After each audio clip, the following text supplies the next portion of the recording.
Good morning बच्चों। आज हम पढ़ेंगे पाठ 15 कक्षा 7 का पाठ 15 परनिंदा। ये हास्य व्यंग्य है और पेज संख्या 85 यानी 85 पर देखिए आप भी। उससे पहले हम पढ़ते हैं शब्दार्थ। किल्लत, तंगी या कमी, उद्देश्य, इरादा, लक्ष्य, दुर्लभ, कठिनता से प्राप्त होने वाला, उद्गम, निकास, निकलना, उठना, साक्षी, गवाही देने वाला, प्रतीक्षा, वायदा, वादा करना।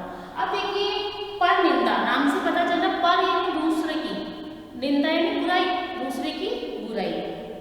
दूसरे की बुराई करने में बड़ा मजा आता है ना, और सुनने में भी बड़ा रस आता है, मजा आता है। तो उसके बारे में है ये पाठ। परनिंदा हास्य व्यंग्य है, यानी हंसी मजाक का है। ये प्रस्तुत पाठ में लेखक ने बताया कि समाज में लोगों को दूसरे की बुराई करने, कहने व सुनने में बड़ा आनंद आता है। वास्तव में परनिंदा एक सामाजिक बुराई है, तो ये बुराई है ना, लेकिन इसके बिना तो इंसान रहता ही नहीं। जैसे उसे रस आता है ये बातें सुनने, एक दूसरे से बात करने, एक दूसरे की बातों का मजाक बनाना या उसकी बुराई करना, तो ये इंसान की फितरत होती है ज़्यादातर। तो ये पेज संख्या 85 पर आप देखिए, मेरे साथ साथ उंगली लगाएंगे आप भी और ध्यान देंगे। साहित्य शास्त्रियों ने रसों की संख्या 10 मानी है। समय बदल गया है, पुरानी मान्यताएं आउट ऑफ डेट होती जा रही है, कि पुरानी मान्यताएं हट रही है और नई आ रही है, तो खत्म हो रही है पुरानी मान्यताएं। एक साहित्य के विद्यार्थी से जब पूछा गया तो तुम्हें सबसे अच्छा रस कौन सा लगता है, तो उसने उत्तर दिया गन्ने का रस। अध्यापक महोदय साहित्य में इस नए रस का नाम सुनकर चुप हो गए। इसी प्रकार यदि मुझसे पूछा जाए कि मुझे कौन सा रस सर्वश्रेष्ठ लगता है, तो मैं कहूँगा निंदा रस। सच पूछिए तो अपना तो ये हाल है कि चाय न मिले, भोजन न मिले, सोने को न मिले, कोई नुकसान नहीं, किंतु यदि दूसरे की निंदा करने का सुअवसर प्राप्त न हो तो हमारा जीवन वीरान हो जाए। महंगाई के इस जमाने में यदि सबसे सस्ता एवं सरल मनोरंजन का कोई साधन बचा है तो वह है परनिंदा, यानी कि इसमें कुछ खर्चा भी नहीं लगता है सस्ता साधन है और सरल साधन है। इसके लिए न किसी ऑडिटोरियम की आवश्यकता है और न किन्हीं अन्य उपकरणों की, न निमंत्रण पत्र छपवाने का झंझट, न सभा सोसाइटी बनाकर चुनाव करने की किल्लत, न मानसिक चंदा।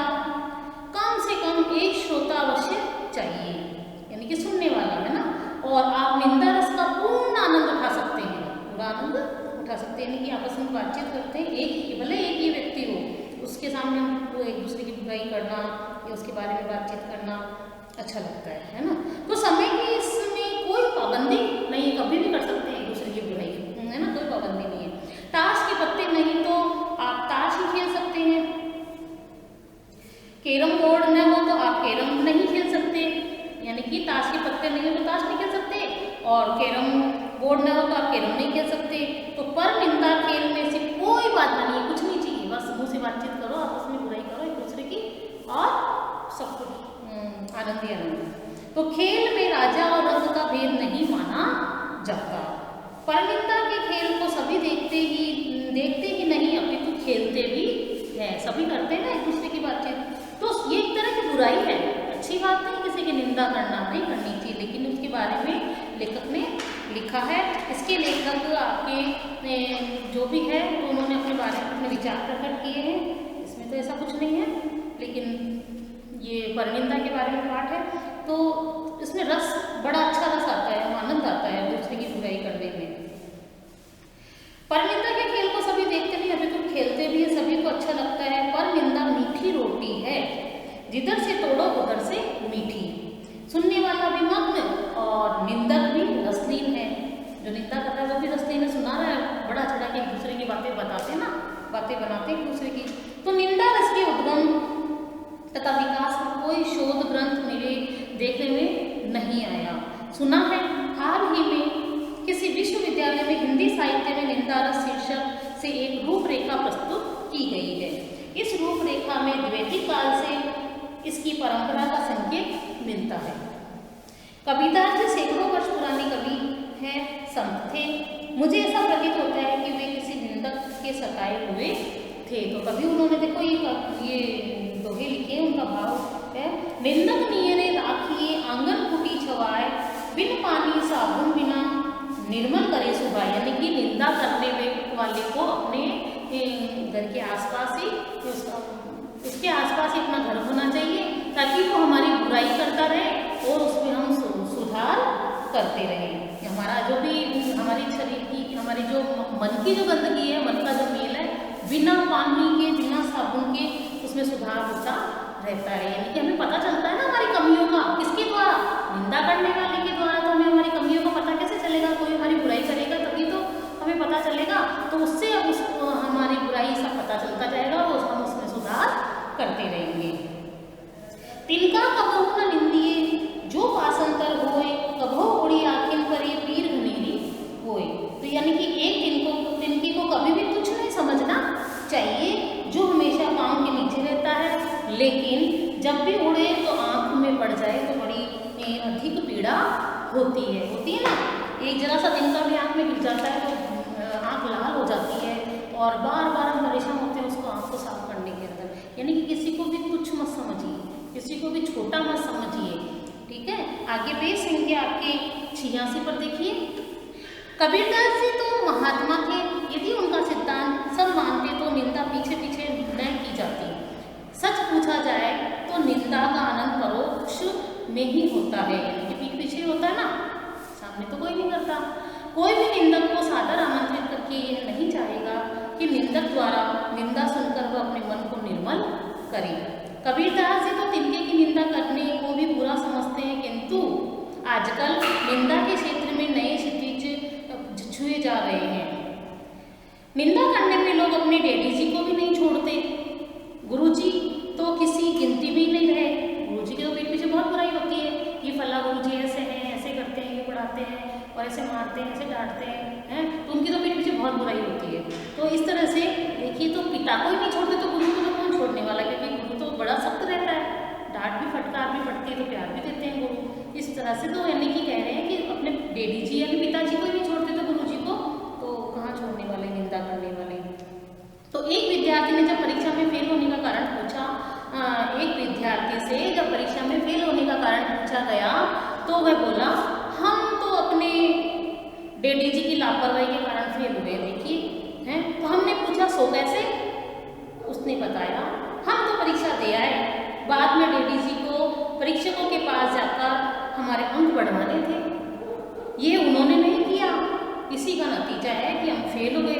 ये बच्चे को कैसे बोल रहा है कि पिताजी जाके उसके नंबर बढ़ाएंगे तब जाके ये पास होगा, ये तो उनकी गलती है, यानी कि उसकी खुद की गलती नहीं है कि मैं पढ़ाई करूँ, लेकिन वो क्या कह रहा है, ये तो मेरे पिताजी की गलती है। तो जिम्मेदार कौन? डैडी जी हुए ना। हम उनके मुँह की तरफ देखते रह गए कि बालक कैसी बातें कर रहे थे हैं, तो हम उनके मुँह की तरफ देखते रहे। तो एक घर में सास दिन भर के लिए कहीं गई हुई थी, किसी पड़ोसी को उस घर से कुछ लेना था। सास कभी किसी को कुछ दिया नहीं करती थी। पड़ोसी चतुर थी, उसने सास की निंदा करना प्रारंभ किया। बहू ऐसी रसमग्न हुई कि उसे चीज भी नहीं दी, बल्कि अपनी ओर से उसे अनेक उपहार भी दिए, और शाम तक बिना कुछ खाए उस पड़ोसी ने सास की बुराई सुनती रही। यानी कि काम काज सब छोड़ दिया और उसकी बुराई सुनती रही, क्योंकि उपहार मिल रहे हैं फ्री के हैं, तो सामान मिल रहा है उसको बहुत से, तो फिर तो पूछो ही क्या। तो हमारे पड़ोसी भी जो मजेदार व्यक्ति हैं, उन्हें आप सदैव परनिंदा में लीन पाएंगे। यदि परनिंदा में कोई विश्व प्रतियोगिता होती तो वे कई पुरस्कार प्राप्त करते हैं। किसी की प्रशंसा सुनना वे पाप समझते हैं। आप किसी की तारीफ करें, वे तुरंत कहेंगे, अजी आज 4 पैसे हो गए हैं, बाबूजी पर भूखे मरते थे। कई बार तो उनकी माँ हमारे घर से यहाँ आटा मांगकर ले गई, यानी कि कह रहे हैं आज 4 पैसे हो गए, लेकिन कभी वो भूखे मरते थे। तो कई बार तो उनकी माँ भी आटा मांग के ले गई, मतलब कि बुराई करना उनकी फितरत हो गई थी। तो इनकी बहन की बारात में बड़े भतीजे पड़ जाते अगर हमारे डैडी उन्हें उनके उदाहरण देते। तो देखो किस तरह से बुराई करने का बहाना ढूंढ लेते हैं पड़ोसी। तो एक दिन में मैं और वे एक कवि सम्मेलन में गए। उन्होंने कई कवियों के मुंह पर उनकी प्रशंसा की। लौटते में उन्होंने कवियों का अभिनंदन करना शुरू किया। उनकी दृष्टि में कोई बनता भूत था किसी की आवाज़ रेंगने जैसी थी, किसी की सूरत पर 12 बज रहे थे। यानी कि सामने थे तब तो उनकी बुराई नहीं, लेकिन जब उनके पीठ पीछे जाते ही उनकी बुराई करना चालू कर दी। पहले सामने थे तो अभिनंदन किया, स्वागत किया उनका, लेकिन पीठ पीछे कह रहे कि गधे की तरह रेंग रहे थे वो। तो किसी की सूरत पर 12 बज रहे थे, किसी ने किसी दूसरे कवि के भाव का अपहरण किया था, यानी कि वो तो दूसरे कवि की जैसे कर रहा था, नकल निकाल रहा था, उसका देख देख के सब बोल रहा था। तो मतलब कुछ ना कुछ वो बुराई करते हैं। तो उन्होंने जमकर सबकी निंदा की। मैं अनुभव कर रहा था कि जिस समय वे निंदा करने में मग्न थे, उन्हें ऐसा आनंद आ रहा था मानो बड़ी रकम की लॉटरी उनके नाम से निकल आई हो।